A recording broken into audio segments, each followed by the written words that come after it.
আলিপুরদুয়ার জেলা আদালত প্রাঙ্গণে অনুষ্ঠিত হয়েছে ন্যাশনাল লোক আদালত। এটি প্রত্যেক 3 মাস অন্তর অন্তর অনুষ্ঠিত হয় নালসা গাইডলাইন্সে। এবারও হয়েছে আজকে 22শে জুন 2024। খুবই ভালো আমাদের ডিসপোজাল হয়েছে।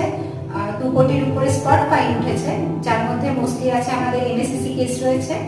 আর তাছাড়াও আমাদের যে ব্যাংক লিটিগেশন, যে প্রি লিটিগেশন কেসেসগুলো হয়, সেগুলো খুব ভালো ডিসপোজাল হয়েছে এবং প্রচুর লোক আমাদের অঞ্চল থেকে উপকৃত হয়েছে। আশা করি পরের বার আবার আপনারা সকলে আসবেন এবং আমাদের এই অনুষ্ঠান আপনারা আরো বেশি করে সাকসেসফুল করবেন। সকলকে ধন্যবাদ জানাই।